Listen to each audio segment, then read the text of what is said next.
Hello,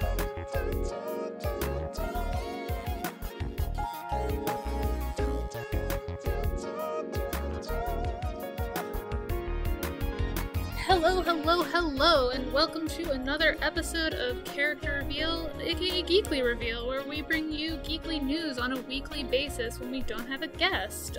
This is your co-host Stephanie, aka Captain Steph on Twitter, the Snowclear on Tumblr, where I'm occasionally posting content again because time is an illusion. I no longer have things outside my home to keep me distracted. And Hello Steph on Instagram, and I am joined as always by the coolest, the smoothest, the speediest of co-hosts.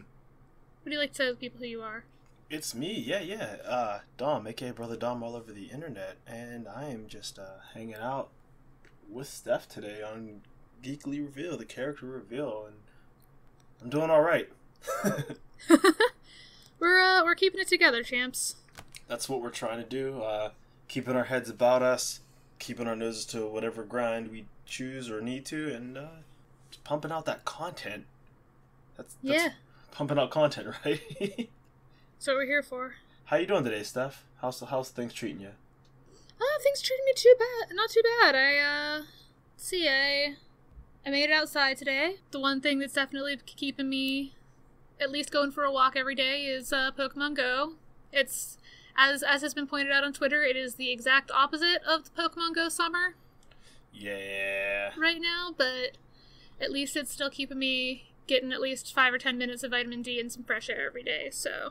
Yeah, it's good to, we're supposed to socially isolate and stay away from other people, but that's still fine to, go out and get some air and stuff like that. Just get some breathing in, some sun or wind, or feel some raindrops on your face if that's what the weather's looking like. I know you told the group chat the other day, you're like, hey, I'm going for a run. I looked outside, I'm like, it's raining. I can't go. I want to go outside, but I can't. I'm like, it was pouring. It was bad rain, too. I'm jealous. No, yeah, it's been pretty, and it's still chilly. It's still, hovering in the 40s, give or take, but, between 40 and 50, but it was nice to go out for a run yesterday. It's one nice thing about where I live, I think I've said before, is that it's a good area to just, go for a run on the street. Very nice. So even though Blink has frozen my gym membership until further notice, since the gyms are all closed, I can still at least do a cardio and pretend that I care about my own cardiac health and lack of diabetes in this time when I'm concerned about other illnesses as well. Cardio is my favorite. I know nobody likes to run, but I love to run, actually. I mean, we always make jokes about me, loving Sonic and Lucio, but, I mean, I'd be lying if I said contrary. I think the reason I got into running as much as I did was because of Sonic. You know how a lot of... totally. People do all sorts of things, take karate or something because they're like, oh, I want to be like my favorite character kind of thing. Yeah, and I think Sonic came out in 1991, so I mean, he's been around as long as I've been conscious of life, really. I'm a 1990 baby, and a lot of kids imitate their favorite superhero, but you can only pretend to be Superman, flying around, or Spider-Man swinging around as much as you want, but Sonic's power is running, a thing that we actually can just, for those of us that are able-bodied, I can just go run somewhere. Not as fast, but it's the same principle. Yeah, in theory. So I just imagine I'm going faster. So when people were riding bikes, I'd just run with them. And, it just made me feel free. And I've always wanted to run. And then when you start having to run for gym class or sports, I was a step ahead of people just since I'd been running instead of riding a bike. Uh-huh. And it just felt like that endorphin rush of being oh, I'm good at something. I'll keep doing that. And yeah, I've always just liked running. So people are we're going to the gym. And even when I'm it hurts, I haven't ran in months and years, I'd still rather do that than lift with my arms. My arms are terrible. Uh-huh. I only want to lift arms for cosplay. Yeah, I did crack and buy myself a pull-up bar to bang into my doorway. Oh, okay. The way you paused, I did crack. Wait. I know, yeah, I did crack. It's I've been trying all sorts of new things since I've been self-isolating. No, I cracked down. I Well, first of all, I didn't realize, like, how different... I guess I was just, like... I've spent so much time going to the gym to, like, do cardio exercise that I forgot what kind of muscles you use when you're running outside. Because despite, like... I did couch to 5K all the way through, so, like, 24 runs of increasing... Very nice. Like, difficulty in December on the elliptical. Okay. And then I got, before the gyms closed, I got 2/3 of the way through it again on the Stairmaster, which is exhausting. But I went for the first run, run for 60 seconds, and then walk for 90 seconds, 8 times. And the next day, my hips, my quads were sore, I was like, shit. Oh yeah, it's a whole other world trying to do cardio versus, core strength or, building up body strength. Because, even that, I was definitely doing cardio, on the Stairmaster, it was probably the best cardio I've done, because it's, very, it's your core, but it's also, you're just, I was, sweating more than I had, and, my heart rate was, my high heart rate was, holding steady at, a higher rate than it was on the elliptical kind of thing, but, oof. Running, just the impact of hitting the road, I guess. Oof, ouch, owie. Yeah, no, running. Oof, chow, away my bones. No, running on a real surface versus the artificiality of let's say a treadmill or stair climber. It's so much worlds different. That's why my body's destroyed and why my knees are bad is we didn't have a track in high school, so we would either run through the school, which was linoleum that's probably on cement, or we'd run outside around the school's pond. We had a pond. We weren't at a rich school. It's just that's what physically existed there. Mm-hmm. We'd run outside on the pavement and stuff, which was great for getting your endurance up. But say goodbye to your knees. Hope you didn't need those too bad. We used to do this thing called a Quigley lap when we were doing soccer conditioning, because that was the name of our school. And it would be you would do a lap around the track, and then down the hill from the soccer field, up the hill to run around the entire high school, and then back down across the baseball field, and then back up to the soccer track, and that was one Quigley lap. Oh, nice long runs. Yeah, it was not great. That. All I can say is that's rough, buddy. No, but running is fun though. I thoroughly enjoy it. I'd be lying if I said otherwise. But we're here to. We could talk about some pop culture stuff, I guess. Is that what we're here to do? Yeah, I think that's why we do this every week. Yeah. So as a side as some self promotion, a shameless plug. I'm streaming every day. I'm still trying to settle on a schedule what's best. Currently I am doing it on Twitch each day. I'm trying to shoot for that affiliate perk or whatever it is, just because I don't know what all comes with that, but I know you get to have emotes, and that's really what I'm shooting for, because I think icons are cute. That's really that's why I want to hit that tier. But I'm just streaming every day, so come hang out, come see it, come chit chat, talk about character reveal, pop culture, just playing video games. It's on Twitch, and we're seeing how that works. Yeah, trying to have a nicer Twitch community than some of the stuff you see online, so come join if you can. If you follow our feeds, just check him out. Check me out. But yeah, pop culture stuff. I mean, we could talk in a few different orders: chronological. We could talk in relevance, fun. Where do you want to start? Let's start with relevant, and then head into more self-indulgent. Okay. If that makes sense. So, I mean, it does make sense. What's relevant first? Oof. Okay, so there's two relevance though. Let's do the back and forth. There's the relevant of what's related to the news, and then there's the one that's the most what the hell's going on, and it's new and vaguely related to life. Let's do relevant to the news first. You want to jump in? Yeah. So when I'm saying relevant to the news, we all know the rough patches that we're going through. But one thing that's kind of sad to find out for me is a lot of media has been complicated by the times we're going through. People are ordered to stay indoors, which is, trying to keep everything safe a little bit. Since we're doing all the self-isolation and all that, media outlets can't produce the same way. So that's had an effect on anime, of course, the dubbing that we all know and love so much. So Funimation put something out recently that a lot of their simul dubs are being postponed until further notice, since the teams can't come in the booth to record. I was gonna say, yeah, congregate in groups. Yeah, which the simul subs are coming out because I guess the content has been produced artistically, and in subbing you can theoretically do like do remotely. You could do that remotely at home. It may honestly already be done. I don't know. So this is kind of disappointing. It's affected My Hero Academia, Black Clover, a bunch of other stuff, which is very disappointing from the production line standpoint. Like it kind of bums me out that that the schedule exists in such a way that something can pause it. Yeah, especially like given the that there's already a delay between the dub and the subs, it's just gonna kind of the gulf will just increase in the distance.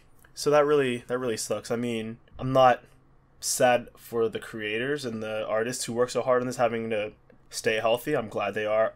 If the production was going to be scheduled this way, I'm glad they're stopping it. I want everyone to be healthy. Yeah. And my selfish want to watch anime with dubs is not worth people's health. I just wish they would have produced it in a way that had everything had to stop, they would be like, well, we already made it. I don't know. I feel like that would be a better way to simul dub something. Mm-hmm. Kind of like a lot of other cartoons, at least when they're produced in their native language, it seems like if something goes wrong during the rollout, such as a virus, they're like, hey, the show's still going to come out. Like, we made it like 6 months ago. Like, Steven Universe Future has been done for like 5 months. I don't know why they're airing it the way they are. Well, no, it's every week, so they're not really delaying it, but it's been done. So they're like, oh yeah, it's still going to come out. So we're not going to be doing recaps anyway, because I watched the dub with my partner, and we don't really want to watch the sub of this show.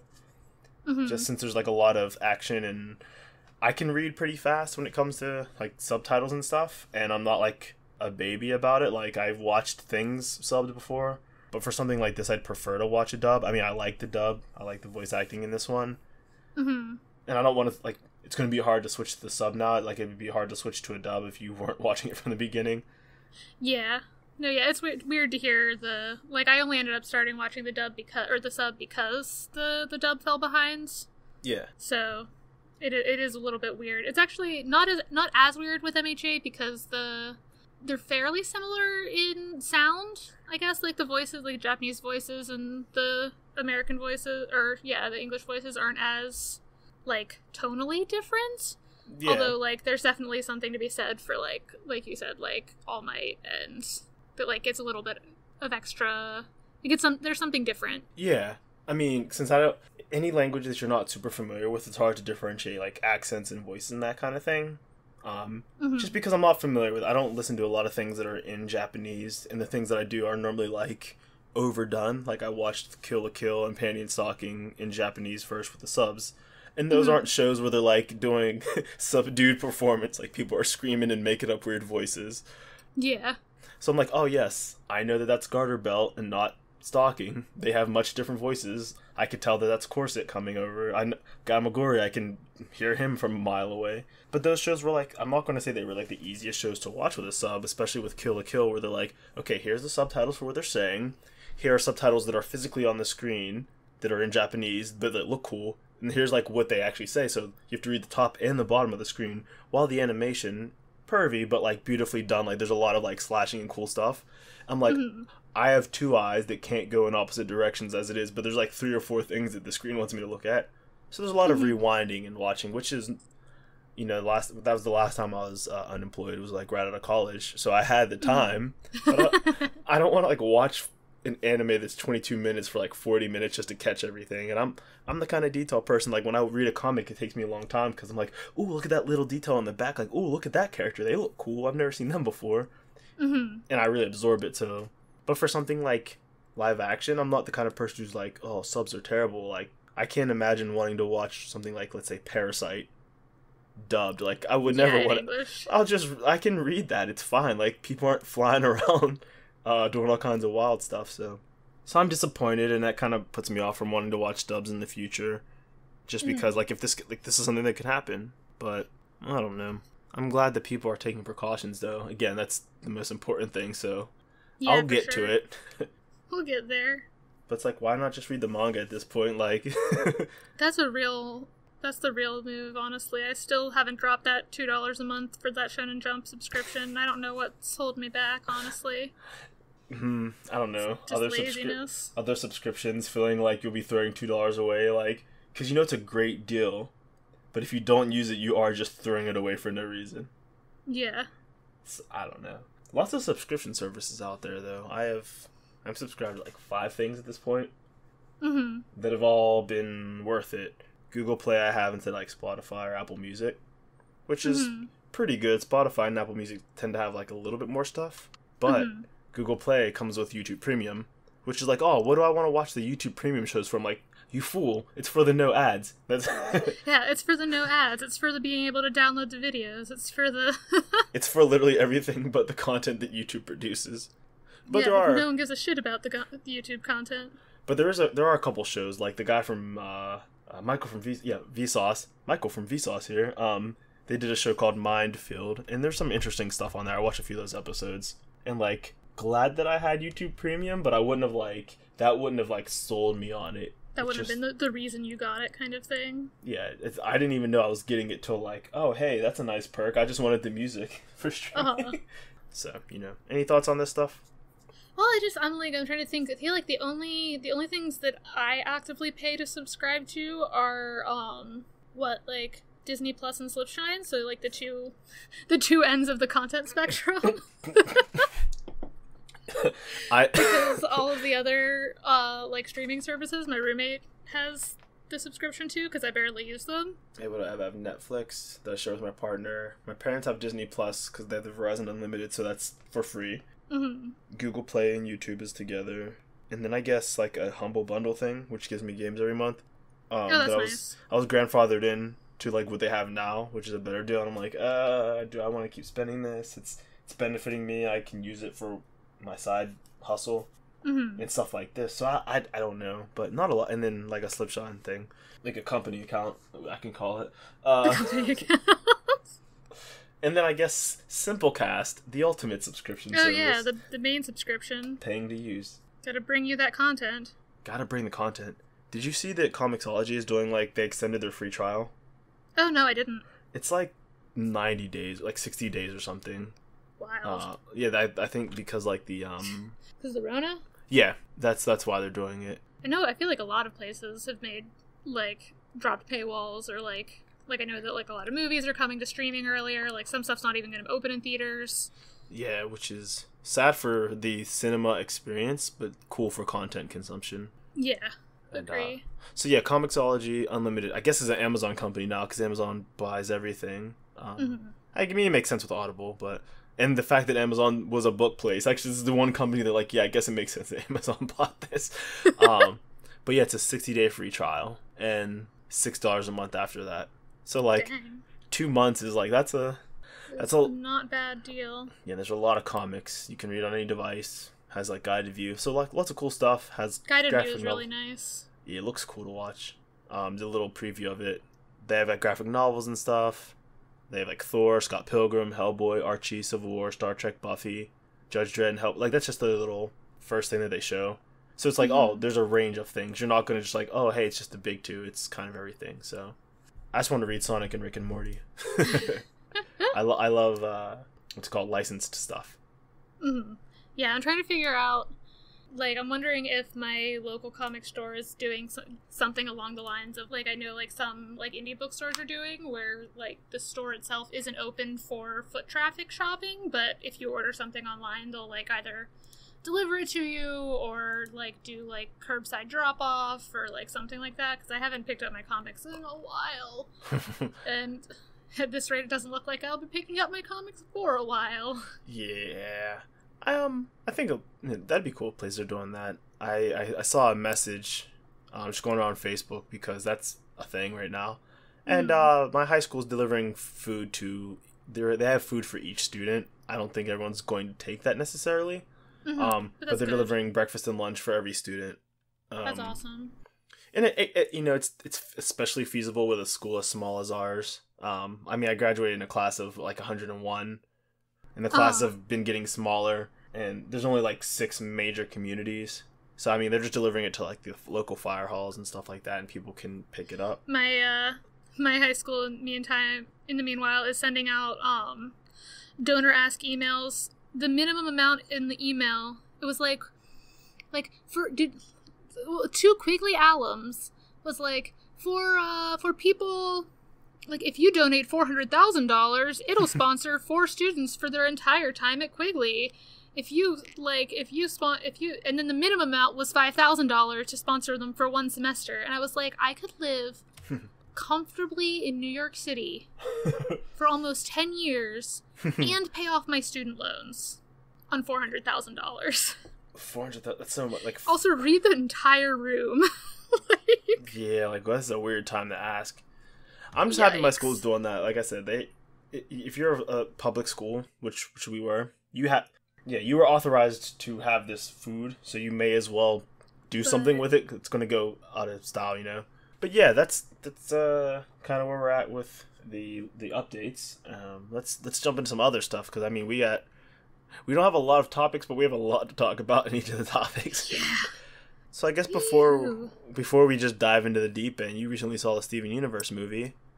I did. I watched it yesterday. Just really apropos of nothing. I'm not sure what inspired it, except that I do all my best catching up on things when procrastinating, and I had a few freelance critiques that I was putting off doing, even though finishing them would have meant an immediate PayPal transfer of a couple $100. I was like, you know what now seems like the perfect time to do? Install Cartoon Network on my Roku and watch the Steven Universe movie. I think they were supposed to have, like, it was supposed to come to movie theaters, like, in the next few days. I mean, obviously it's not now, but it was supposed to, like, have a sing-along, which is too bad, but... The sing-along's on the Cartoon Network app, though. Oh, that's cool. Yeah, I mean... They came up side by side, like, the sing-along version and just the movie. Well, that's cool. I mean, what's the sing-along version? Just subtitles? Like, I think it's just like subtitles that are like a Disney sing-along kind of, like, how the color changes, like a karaoke bar. Cool. Kind of thing. So how'd you like it? It was really good. I mean, like I said, I think I said yesterday, in the spirit of Steven Universe, and from what I understand, especially Steven Universe Future, it was really good, but like really heavy. Yep. It's so I mean, let's say the spoiler curtain has been pushed off. It's like a 6-month-old movie at this point. Mm-hmm. But wow, it is it was this really added, like, this unnecessary like we mentioned it last week, that hey, upon rewatch, like, here's a fact that's going to make this whole show disturbing. It's like, hey, here's another fun fact. Spinell was in the garden the whole time this series occurred, just sitting there waiting. Like, just think about that. Just standing there for 6,000 years, waiting for her friend to come back. That's not grim and horrible at all. Which, like, I feel like they tried to hand-wave it at the end, saying, when Yellow died, was like, 6,000 years, that's like nothing. And Spinell's like, yeah, it's not that long. It's like, yeah, maybe in their time it's not that long, but it's still, like, more than a couple of hours. Still as old as the Earth. It's as old as... Actually, yeah. The Earth's only 6,000 years old. Actually, yes. People, like, civilization, how old is civilization by our best records? Like, 10, 15,000 years old. Okay. The human race, I feel like. And that's when the diamonds came to conquer Earth? I guess. They're just digging around in the dirt for a while, like, hey, wait a minute. There's nobody... I guess. But yeah, it's an unnecessary complication to add, but, like, if there was any hope that Rose Quartz was, like, a good person... not just the biggest bitch. Like, it's like, hey, Yellow Diamond and Blue Diamond weren't that bad. Like, they were just... Yellow Diamond's kind of an asshole. Like, she's kind of a Karen, I guess. Like, an alpha Karen, but, like, just mostly an efficiency person. Blue Diamond's like, I don't value human life because we're a superior life form, which I guess probably is true. I don't know. And then White Diamond is just, like, out there. I don't really know what her deal is. But then Pink Diamond's like, what if I just ruined the life of everybody who remotely cared about me? Including people who don't exist yet. Honestly, like, truly, like, you spend this whole show thinking, like, oh, like, it's so sad that Steven didn't get to meet his mom. Like, oh, like, Rose Quartz, like, is such a hero. And literally the entire show is just like, no, Rose Quartz is... just the worst. She caused literally this whole entire war. I mean, I guess the Earth was saved. Like, ultimately, it was good for Earth people. Like, that's the only good that came out of this. Well, no. The galaxy has been saved from the from the gems. but like on a macro level, like everything bad that has happened in the series is because of her, except for like the gem invasion. Yeah. Yep. Which cool. Just cool. Like, oh, she fought the rebellion. She fought as part of the rebellion. She caused the rebellion. Like, yeah, she was the person they were rebelling against. Like, she was rebelling against herself. Like, small spoilers to you. Like, Steven goes and talks to Jasper, like in the first episode of Future, and it's like, oh, hey, what's the existential crisis for that? Like, oh, hey, I was trying to kill this child who was actually my diamond, who is actually who I thought killed my diamond, but that was all a lie. Cool. The last couple thousand years has just been a fucking joke. Like, guess I'll just hang out in the woods now. But I like rough. Just absolutely rough. The songs, there's some bangers in that song. There really was some good music in this episode. Not episode, but super episode? Whatever this is, it was good. It was good tunes, good movie tunes. I really particularly liked the first song that the Sadie Killers sang, the one about wanting to be disobedient. Yeah, that's a good one. And then like Garnet's song at the end that kind of bled into the finale was also very good. I don't remember that one. Like, I play some of the songs. I don't get that far, typically. I stop around Disobedient, I think. And then I think I can make a change. And then I'm like, okay, that's all the songs if I recall. But no. I like Spinell's intro song. But it taught me what my pet peeve is for all the music produced for Steven Universe. Which they all have the instrumentals die down and then it's a vocal fade. For like every single song, but I feel like Spinell's song should have still sang her last like long note. Should have gone against that. Yeah, it should have like shouted it, and like the music like ends on like a hard like a stop, just because it was electro swing. I don't know. In my head, it always has like one more measure or something. Like I don't know the terms for it. Mm-hmm. But like in context of what happened, like it resolves right. It doesn't resolve right to me, and that works in context. And it works that it fades out like as she like poofs the gems. But as a standalone song, I'm like, anticipation. That's just me. But I like that song. I really like the intro. Not the intro, I'm sorry. It's not the intro at all. It's like the third song. It's the intro to the story. The Happily Ever After one? Yeah, that's the theme song for Future. Oh, cool. It's basically like okay, now that we're in the episode, we're going to give you the theme song, and then we're going to start. But it's like a little history, like catching everybody up, like, hey, maybe you haven't watched the show. Let's catch you up what's going on with this. That's a banger.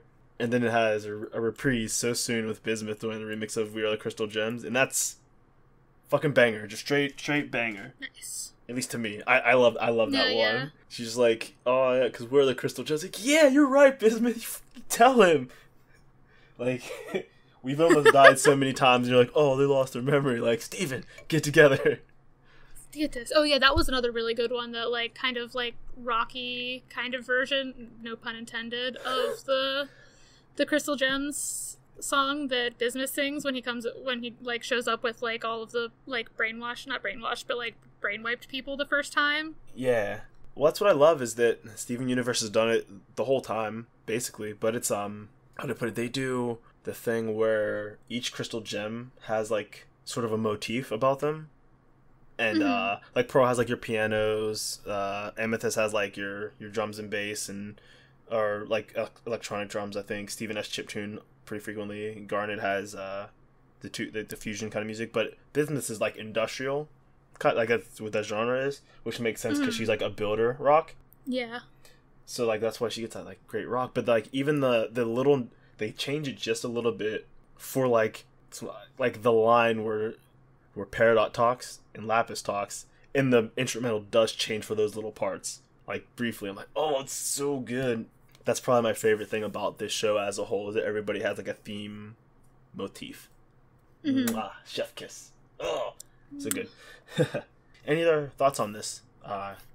You're the one who just watched it. I'm sorry. I've been waiting. No, it's okay. No, yeah, it's gosh, no. I really enjoyed it. I was really feeling like Steven was pretty busted by the end of the movie. Like his nose was bleeding, and he had like 2 black eyes, and like just like I was wondering also. Although I was wondering if Greg was going to lose his arm for good. Like, but then Steven got his powers back, so he was able to heal it. Yeah. But yeah. Oh, speaking of Greg, there is something weird about his fusion with Steven. I don't know. I can't put my finger on it. Might be the abs. Might be like just how it was framed. No, everything about it was weird. Everything about it was very weird, and like I can understand. I don't know if I can understand, because I feel like they've used like the primary metaphor for fusion has always been sex. I feel like. Am I wrong? Like or like the intimate romance. Yeah, like intimate romance, like the physical manifestation of love, like in a way that not a familial love though. Yeah, never a familial love. I mean, like I guess like even like Connie and Steven like are more like friends with like a hint of romance kind of thing, like Smoky Quartz, who I just found out the voice actor for yesterday and I was really surprised by, and I can't remember who it is now. Isn't it like AJ Michaela? It was someone like a fairly like recognizably named person. I'm going to find it again while we talk, but please find that. Yeah, because I know AJ Michaela voices somebody in Steven Universe. I'm like, oh, from like AJ and Allie, like. But Sadie and Webby are the same voice actors. I didn't realize that. Yeah, I think I made that joke like a couple like months ago, and no one would have got that joke at the time. Oh no, AJ Michalka is Stevani. That's right. But no, the thing, yeah, you're totally right. That it's always been it's like Natasha Lyonne. Who is that? Oh, she's in Orange is the New Black. She's the red-haired main character of the Russian Doll. Oh, that's right. TV show. Yeah. They have two people from Orange is the New Black, I think. Yeah, because Uzo Aduba is Bismuth. Yeah, which is great that she get to come back.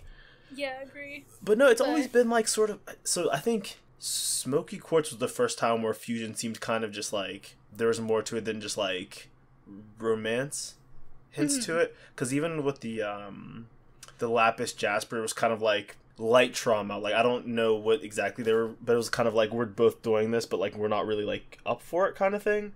Mm-hmm. But that was the first time it felt like this isn't consensual for either of us, kind of thing. Right, like we're both consenting, but neither of us want to, and it kind of felt like okay, this is the first time it's been purely just like fantasy fusion.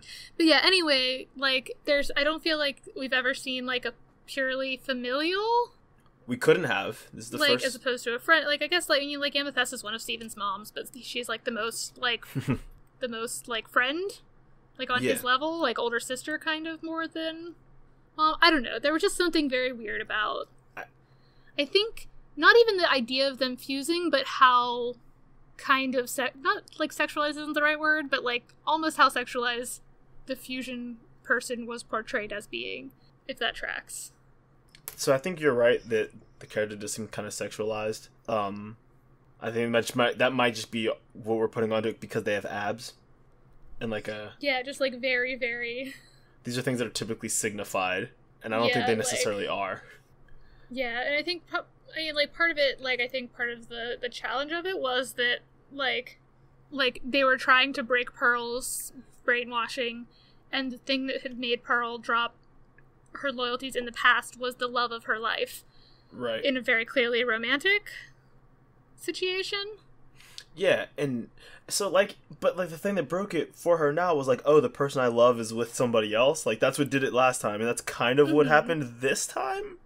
Yeah. But was it because Steg was talking to Garnet? Like I don't get what they were doing. I'm like, this is messy, but like I would have done this a different way. But also, like I was saying, I think we cut out, but I'll say it again. We kind of busted the idea that this was like any kind of thing other than like just a fantasy joke. In the last episode where Steven fused with all the crystal gems to save them, but the real reason was just to give us the fan service to know who they were. Yeah. But so it's like, oh, okay, he's fusing with Garnet, like, to be Sunstone, and with Pearl to be, like, Rainbow Quartz 2.0, which doesn't have, like, any... Like, there's nothing romantic between those two.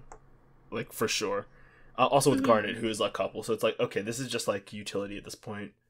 But still, Steg was weird. I mean, I think it's because it's the first time we've seen, like, a male crystal gem that's not just little Steven. Yeah, and, like, I think also, like, I was surprised that they even, like, as surprised as Greg when Stephen suggested it, because I was like, there's only one quarter out of the two of you, only 1/4 of this final creation is going to be a crystal gem, but I guess it worked for Stevani? Yeah, I think... I think you have to be the same makeup of whatever you're fusing with, to some degree. So because Stephen's part human, he can fuse with the human in the same way. Yeah, he can fuse with any gem and any human. He can use gem magic to fuse with a human, because obviously 2 humans can't fuse in a literal way. Yeah, you need to have a gem to initiate fusion, and you need to have similar makeup as whatever you're fusing with. Now, I don't know how this complicates the idea that Stephen is also related to Greg. Like, I don't really know how he was created even further now. Mm-hmm. Since did Pink Diamond just absorb some Greg person to make Stephen? How is he here? I just need to know how he's here. I just want to know, where did Stephen come from? If this was just a random character, or if this is what Stephen looked like when he got older, cool design. Mm-hmm. I love the long hair. The pompadour's fun. Yeah. The double neck electric guitar, pretty cool. It was cool that the guitars fused as well as... Yeah, that's a silly joke. As well as the dudes. Everything about this, though, I don't know. That was weird. Have you seen the, have you seen the concept art of him? He had, Stegosaurus hair, like a spike mohawk. Oh, man. Which, this looks way funnier and, less awkward. Uh-huh. I don't know if it would have really worked for what they were doing, but it was kind of cool. It was kind of cool. Steg. Yeah, maybe it's the rip the rip in the shirt too. That might be it. I think that's what really does it. Because he has a boob window. Yeah, which again, it makes sense that his shirt ripped, because that happens with Stevani too. That's why they have weird. They have a crop top. Yeah, their crop top is just Connie's dress. That, it makes sense. And Steven is wearing a small shirt. It makes sense that Greg would rip it, but I don't know. Decisions were made, and I don't think they were trying to be weird, but it came off weird. Well, cool. There's Stig. There's Stig. Good to discuss. Well, if they ever do the fusion wrong, they could be grieving people. Oof. I'm looking at I looked up the picture, and I was scrolling down through Google Images, and there's the stars as well, the Stephen and Lars fusion. Stars. There's so much going on. I'm just gonna back out of that. Okay. But fun song though. I'll give them that. No, yeah, nothing wrong with the song. But yeah, I feel like it was a good final chapter to Steven Universe. And I like the Steven Universe future prologue, but like I said last week, it may have been better to just long for it if there was more. I would have rather hoped for more, because this is heartbreaking. I can't wait for you to watch. Yeah, I'm pretty excited. Right there? Lappy's getting to me. Excuse me. Is there anything else with the Steven Universe movie then? No, I think I'm good. Okay, let's open the gates. Then open the gates. Let's hunker down gates and on too. Let's talk about Marvel. Gosh, well, truly, you've goofed when everyone, regardless of belief, regardless of social theory of the case in terms of social, political, philosophical stances, go, when you make everyone mad, it's hard to do. Yeah, so we're talking about these two characters and a corollary character, I guess, that have been revealed under the headline Marvel reveals its first non-binary superhero named Snowflake. And their brother, Safe Space, who team up with a third character named Screen Time to fight crime. Yeah, so we have the New Warriors that are, the new Warriors, because there were the New Warriors, and now we have the new Warriors, who have always been a reflection of some sort of counterculture. They've kind of been the zeitgeist in a way. From what everyone can tell, this was more of an example, like a bad, like an example of someone poorly doing a hello fellow kids rather than someone trying to like trigger the libs, because this seems entirely too sincere. Yeah, like it's like two white guys came up with this. First of all, if you didn't already like guess from like came up with this non-binary black superhero and their brother, like, and it's just like it's one of those like almost one of those things like I can't remember which rule it is, but there's like one of the things like a corollary of Murphy's rule that's like if you can't tell like if it's supposed to be a satire but you can't tell the difference between it and like actual like hate speech, then that's a problem, and this feels like a subshoot of that. Yes. I watched a video from TB Skyen, TBSKYEN on YouTube. They are like an animation person, like animation and art, and they do like videos on like League of Legends, Overwatch, just different things, and like Dark Souls, and like just the animation about like what it means, like, oh, if this person moves like that, it's like, what is the purpose of doing that? Like, what are you communicating? Did some really good videos on the Sonic cartoons that released on the internet, like about Sonic Mania Adventures, and does the same thing here. And the title's How Do You Do, Fellow Kids? Marvel's baffling new warriors, and there's some good takeaways that I got from that. So please we'll go watch that video. Some of these aren't original thoughts, but you can see kernels of good ideas here, and you can see some good intentions, but a total disconnect. The first character that you see is Screen Time, who, going by some of the design cues, I'm guessing is an Asian character, which, like, this is a diverse group, first of all, so, like, obviously this was something that they cared about, I guess, but the designs are a little bit But a meme-obsessed super teen whose brain became connected to the internet after becoming exposed to his grandfather's experimental internet gas. Now you can see augmented reality... Whatever the fuck that is. Whatever that is. Now you can see augmented reality in real-time maps and can instantly Google any fact. You know, the thing we all can do. Does this make him effectively a genius? He sure acts like it does. So you read that and you're like, so, like, is this a fucking joke? But the last... Like, you read some... So they wanted to have characters that felt new, like the new words in the 90s, their zeitgeist, etc., etc. Like, you had edgy skateboarders in the 90s, reality TV in the 2000s. But he says the word Screen Time is only ever used in a sort of restrictive sense, and because we're doing a story about teenage rebels, a lot of the names are about teens fighting against labels that are put on them. So Screen Time, we like the idea that he has infinite screen time, so it's like, I see what you were trying to do, and what you were trying to do, in theory, was a good thing. But the mark was about 5 miles from where you hit, because you really missed the mark. Yeah, it's just, I think it's one of those things, too, where I think that if they had, like, a single diverse creator, like a single like person of a non-privileged any intersection of identity on this creative team, like not all of these things would have happened. Yes. Now, I mean, if given the mistakes that we're making, I'd rather mistake they're like people trying to be diverse. I mean, I'd rather not have these mistakes, but we're making progress.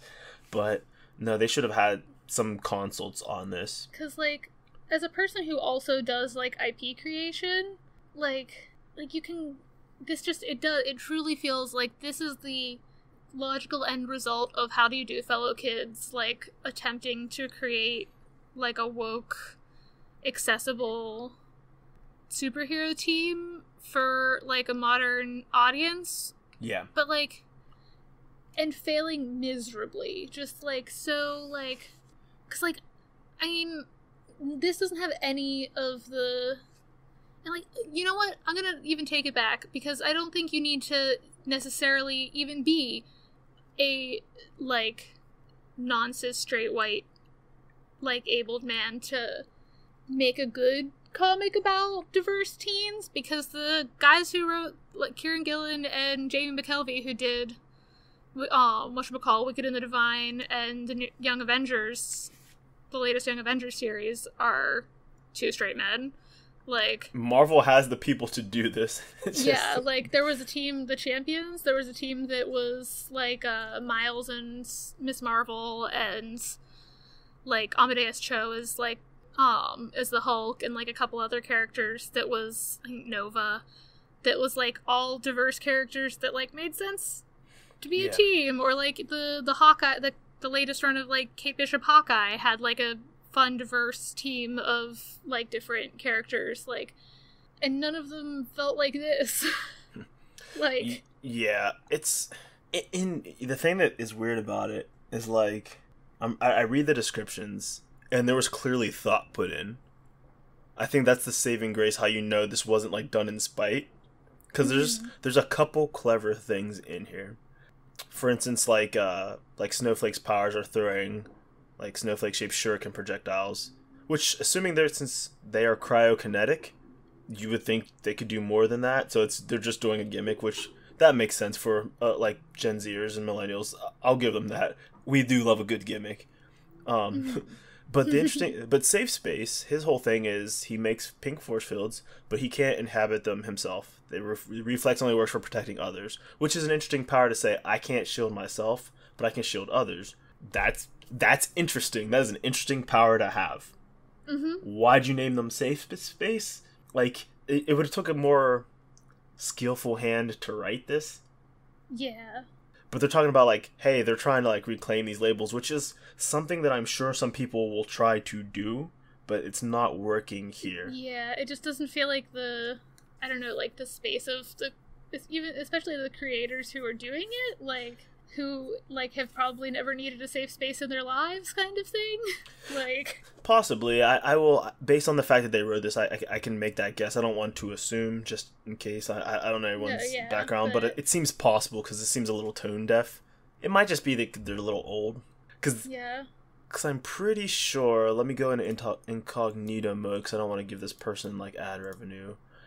But I'm betting that it has pissed off the right people, which is let's see. Well, I'm curious too about, like, the people that the two Snowflake and Safe Space are the ones that everyone's talking about. But I'm scrolling down to the end of the post, and I'm very interested about if there's been any response to Trailblazer. I'm sure no one gives a shit one way or the other about this vampire kid, but, like, Trailblazer looks native, or, like, indigenous. I think they're going. I think they're going something with that. And, like, like, especially with the name Trailblazer, which feels like a choice.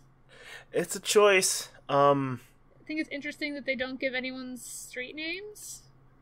Like, you can't, like, presumably screen time is Asian based on his character design, but, like, you don't get his name. Well, that's what I'm saying. Like, I think we can assume that these characters' ethnicities not because everyone looks this way, but these are all, like, the first choices you would make.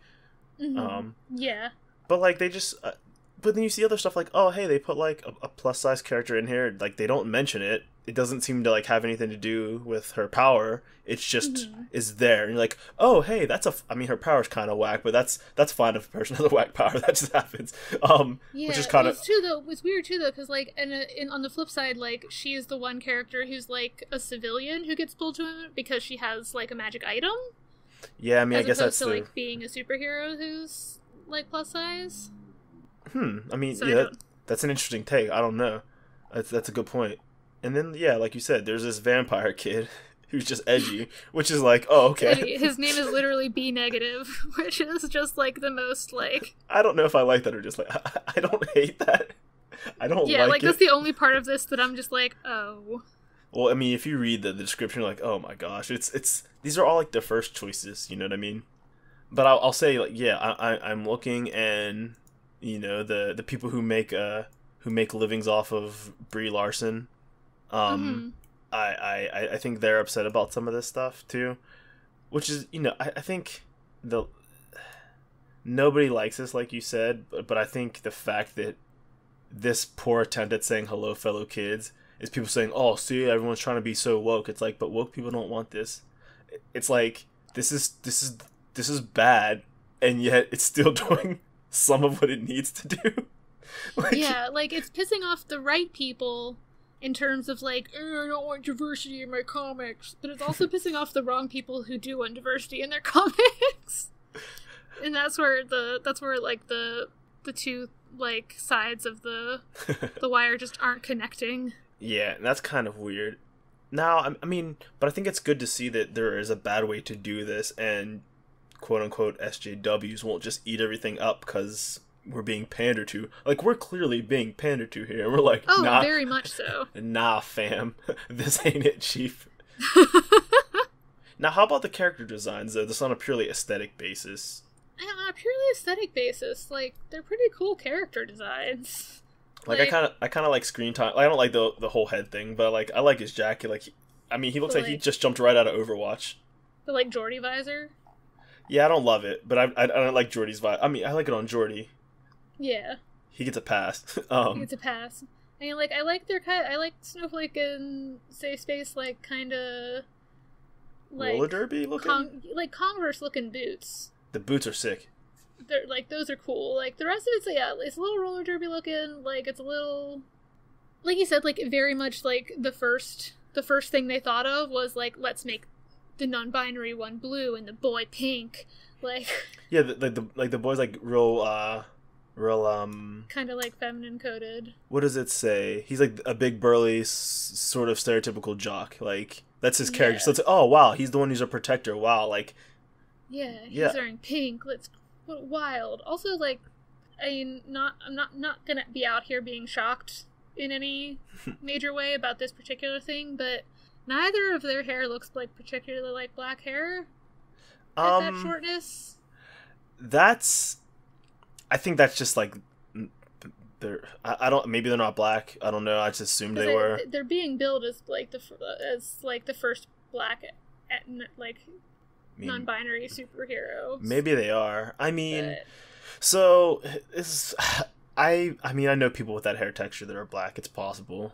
I mean, honestly, also considering everything else, they're probably interracial. They're probably biracial, is what I should have said.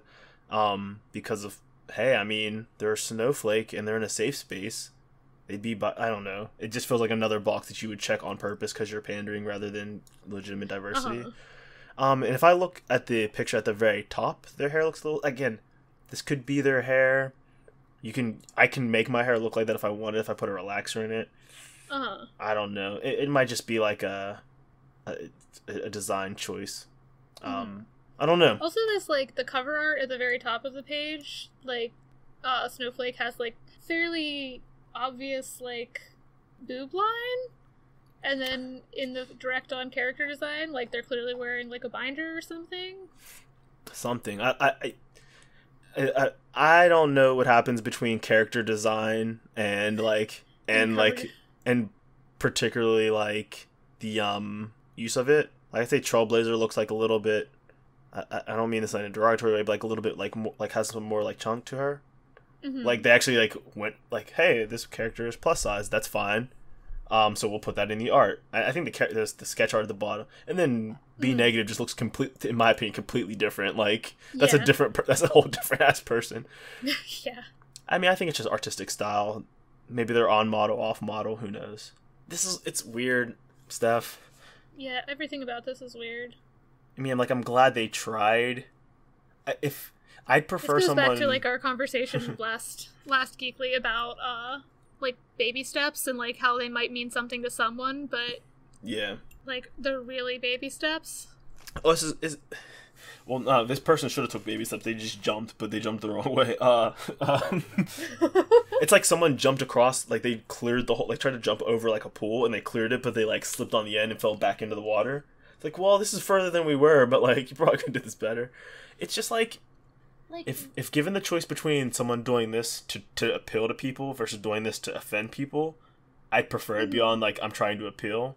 But like, there's only so many times I could say, hey, I appreciate you trying, but do better next time. Like, if your heart was in the right place, why didn't you take that 2 extra steps and say, like, let me check on this? You want to know a fact that just occurred to me? What's that? The Marvel has a black non-binary author on payroll. Like, Homestuck. Their name is Vita Ayala. I met them at FlameCon a couple of years ago. They're, like, very cool. They've written for, like, the James Bond comic. They've written for a ton of other stuff.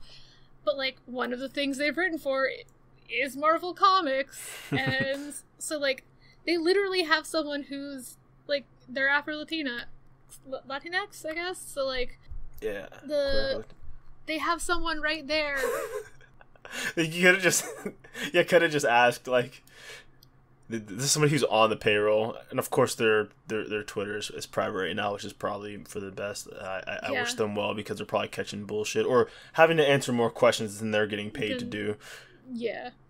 Or maybe just wanted to go protected for a while, which is, that's their business. I hope no one's harassing them, but the word hope is doing a lot of work there, because I know how the internet is. But we couldn't ask them, but you know who could have probably asked them before they did this? Fucking Daniel Kibblesmith. Yeah, Daniel Kibblesmith and Luciano Vecchio. But hey, you know what? Yeah. Life is life.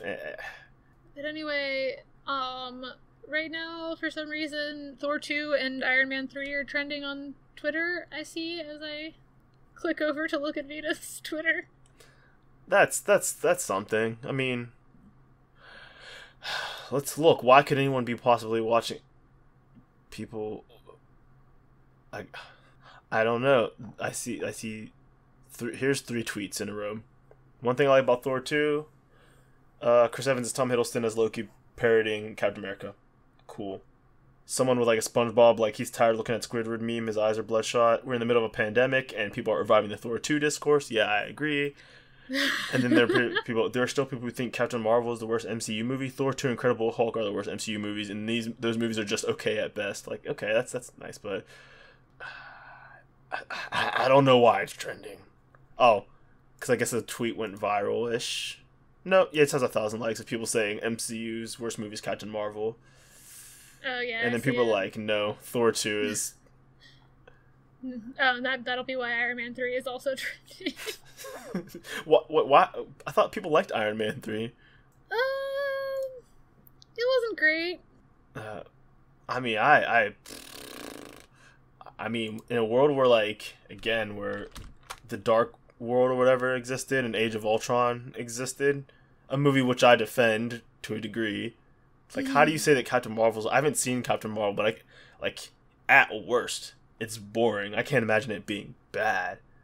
Mm-hmm. No, yeah, I don't know. People on the internet, they're wrong sometimes. It's crazy. That's true. I think people are just tired. I think everyone's just getting cabin fever and they're saying goofy shit for the sake of it. Just gonna put my thoughts on the internet. I can assume that lost the filter.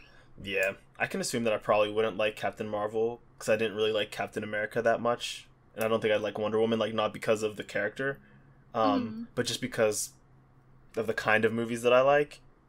Which is not to say that they're bad. I just don't think I would like them, and I'm like, hey, if I don't want to watch it, it's not hurting anybody. I don't want Brie Larson to be taken out of the MCU. I liked her in Endgame. Endgame. I was like, oh, hey, cool. She seems like she's rocking this character pretty well. This seems fine. I like Captain America and all his movies. I don't have to go watch this movie to I don't have to get mad. That's what I'm saying. Mm-hmm. Yeah. Also, can I bring this up again? Not to objectify anybody, but these idiot ass. Sorry, I think that's ableist to call the people that.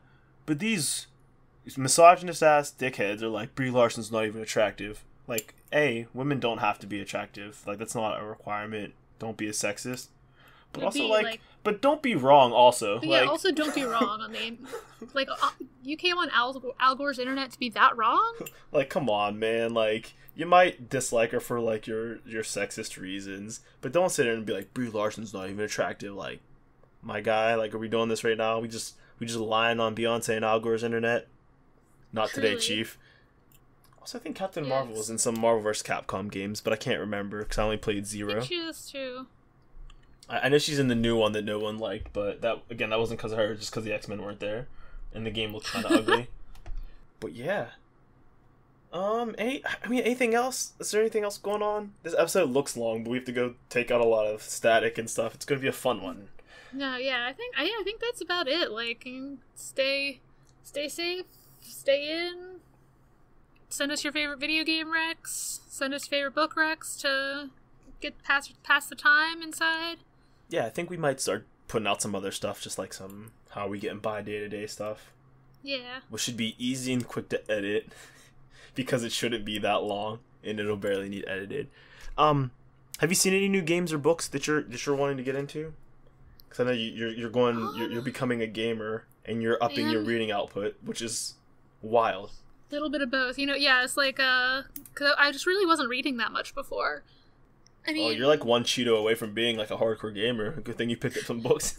Really, honestly, I'm sorry. There was like a mountain. I opened my door yesterday to take the trash out, and there was just like an empty Mountain Dew bottle sitting there. Like it just said like "You're next" on it.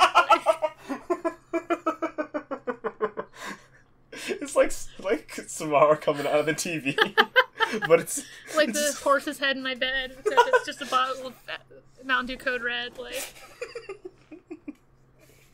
you turn on the screen, and it's just like I don't know. Like some gamer like coming out of TV. like it's Princess Peach. She just comes out with wet hair out of your TV. She looks up, her mouth's covered in like Cheeto dust, and she's dripping with Mountain Dew. Do you remember Ball's energy drink? How could I forget Ball's energy drink? I guess the question was if you ever knew of it. Like that was. Oh yeah, no yeah, that was the first energy drink I was ever introduced to, and it was at like an anime convention. Of course it was. Of course it was. It was like 14, so I thought it was real funny that it was called Balls. We all did. Look, before we go, Ahigal shirts are disgusting. But, like, given that time period, would you rather live in the Ahigal era or, like, the yaoi paddles and glomping and free hugs era? And, like, Pedo Bear era? Yeah. I don't know, I feel like... It's hard to say because, like, Pedo Bear, like, knowing that character is Pedo Bear is, like, explicitly, like, co-signing the pedo part of the Pedo Bear, but also, like, if you look directly at Pedo Bear and don't know the context, versus if you look directly at an Ahigal sweater and don't know the context, one of those things is going to feel very more inappropriate. Also, like, was Pedo Bear originally that, or did he get like Pepe the Frog and turned into that? That I don't know. I don't know the lore of Pedo Bear. That's a sentence. If that wasn't a disgusting sentence, that would be the title, but we're not going to do that. We're not going to. We're not going to do that. It's gross and it's bad for SEO, but the difference between that old era and Ahigal era, like, people aren't getting, like, hit with paddles now, at least. So, yeah, like there's more, like, sensibility about consent physically. Yeah. But not so much visually, I guess. Yeah, which, I guess, to be fair, that's a little harder to describe. Because people are like, hey, I'm not making you look at this, which is like, okay, that's fair, but no one's, like, choosing to do that. It's kind of like, oh, hey, what's up there? I'm looking forward. Oh, it's porn. But we did get the Junji Ito hoodies out of it, which is a thing, I guess. Mm-hmm. But yeah, I don't know. I was just thinking about that. Somebody pointed out that old era, like, of cons, which I caught the tail end of it, and I was like, where am I? What is going on? Is that person on a leash? It's almost like Homestucks were so wild it made everybody get their shit together. We're all Homestucks now. Since we can't leave. It's true. Man, Andrew Hussey is like, oh man, I wonder if Juggalos are going to become the president. It's all coming together. I mean, I'd vote for Guy Fieri over. There was a team frontrunners, but here we are. You know what? It's kind of interesting because he's also an orange-themed man with blonde hair. It's like artificially like. He's the chaotic produced. good. He's the chaotic good shadow to Donald Trump, in a way. Yeah. I mean, here's the thing: Donald Trump, what's his political experience? Being in Home Alone, Guy Fieri is like the mayor of Flavortown. Like he's already more like qualified. He's already. He's done more got for society. Experience. Also, he's done more to benefit society. He's actually helped people. He's actually a really good dude. Oh, we should close this up. Yeah, you wanna send us out since I brought us in? Yep. So let's say you enjoyed any of this, or maybe you didn't enjoy it and you're hoping we get better, but hopefully it's the first one. Hopefully you didn't listen this long if you hate it. Oh, that'd be weird. I hope you liked this. But yeah, maybe you want to get more of this. We'd appreciate if you did that. You can find us in a plethora of places. Chiefly, you can find us at characterreveal.simplecast.fm. You can find all of our podcasts there and the links to all of our outlets, which would include things like Twitter, which is at characterrev. That's 2 R's in the middle. You can find us on YouTube. You're going to have to find us through a link since we haven't got the domain yet. Also, we're on Spotify. That's pretty cool. We are on Google Play Podcasts, Apple Podcasts, Stitcher, and probably the podcast catcher of your choice. You can also email us at characterreveal@gmail.com. So that's pretty cool. Just keep an eye out for various episodes. You can find us on Instagram as well. It's Character Reveal. Simple to find us. And Facebook. Just find us there. Search Character Reveal. You'll notice the curtains. You can find me anywhere on the internet that I would like to be found at Brother Dom, BROTHADOM. That's going to be Twitter, Instagram. Damn, you can find me on Twitch streaming at least for a couple hours every day. I'm pretty good about it. I think it's amazing. Consistency. Let's go. In branding and in like content production. That's true. I am streaming. I've been jumping around, mostly Overwatch and some Slay the Spire, which is a roguelite dungeon crawling card based thing, which means if you die, you go back to the beginning and start again, and you pick up new cards to fight enemies as you go. And there's different characters. It's pretty cool. You can find Steph in a bunch of different places too. Maybe you want to go to Instagram. I believe that's going to be Hella Steph. It is. You want to go on Twitter? That's going to be Captain Steph. Wait, no, Captain Steph's Instagram. Yep. Oh yeah. Nope. You got it. Are you Captain Steph on both? both? Don't doubt yourself. No, I'm Hella Steph on Instagram, Captain Steph on Twitter, and the Snow Queer on Tumblr. And anywhere else that you want to be found? Anything else that you got? I think that's everything. That's pretty much it. Hey, hit me up on those places. Check it out, y'all. We did another one. Bring y'all lots of stuff throughout these trying times, and we're gonna do our best to all get through this, and we're gonna be safe. We're gonna be smart. Stay home. It's good for us weebs and nerds and stuff like that. So it's great. Yeah. And yeah, thanks for listening to another episode of Geekly Reveal. Until next time, see you later. Bye. We did it. We did it. Even if the internet was saying no.